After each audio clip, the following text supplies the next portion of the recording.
Kerahiman Allah, rumah sejati. Ada seorang Farisi yang bernama Nikodemus, seorang pemimpin Yahudi.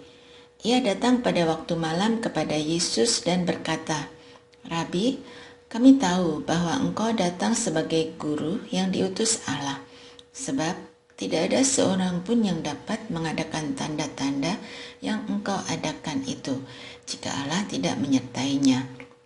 Yesus menjawab, "Sesungguhnya aku berkata kepadamu, jika seseorang tidak dilahirkan kembali, ia tidak dapat melihat kerajaan Allah." Kata Nikodemus kepadanya, "Bagaimana mungkin seseorang dilahirkan kalau ia sudah tua?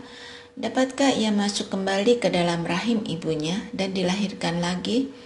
Jawab Yesus, "Sesungguhnya aku berkata kepadamu, jika seseorang tidak dilahirkan dari air dan roh, ia tidak dapat masuk ke dalam kerajaan Allah.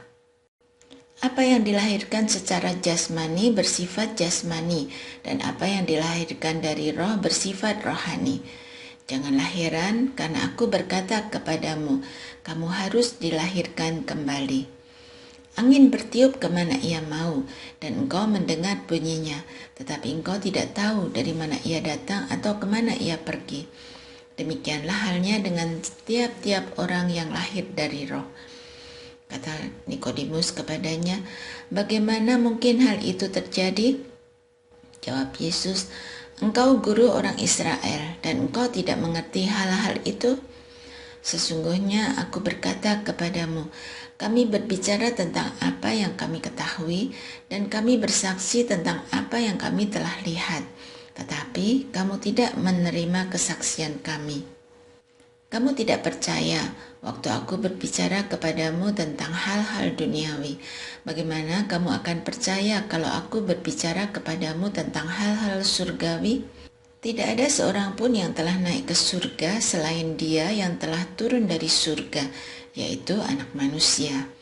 Sama seperti Musa meninggikan ular di padang gurun, demikian juga Anak Manusia harus ditinggikan, supaya setiap orang yang percaya kepadanya beroleh hidup yang kekal.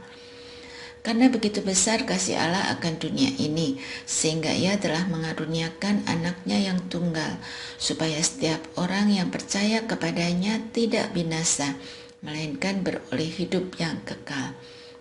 Sebab Allah mengutus anaknya ke dalam dunia bukan untuk menghakimi dunia, melainkan supaya dunia diselamatkan melalui Dia. Nikodemus datang kepada Yesus pada malam hari.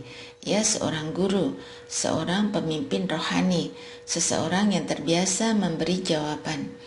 Namun malam itu ia datang bukan sebagai pengajar, melainkan sebagai pencari. Ada sesuatu dalam hidupnya yang tidak selesai.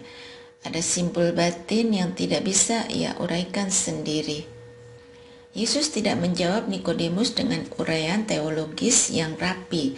Ia justru mengajak Nikodemus berbicara tentang kelahiran kembali, tentang dilahirkan dari atas.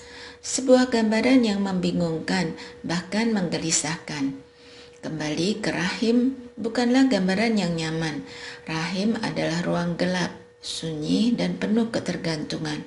Tidak ada kontrol di sana, tidak ada prestasi yang bisa dibanggakan. Namun justru disitulah makna pulang mulai tampak.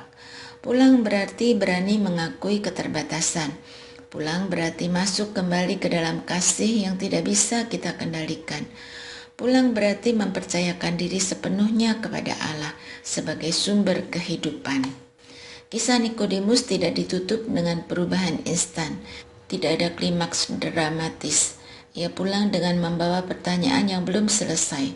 Dan mungkin di hadapan Allah itu sudah cukup untuk sebuah awal.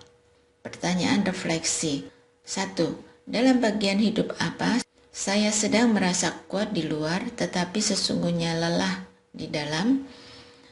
2. Apa yang membuat saya sulit untuk pulang dan bersandar sepenuhnya kepada Allah? 3. Apakah saya memberi ruang bagi Allah untuk menjadi rumah sejati dalam hidup saya?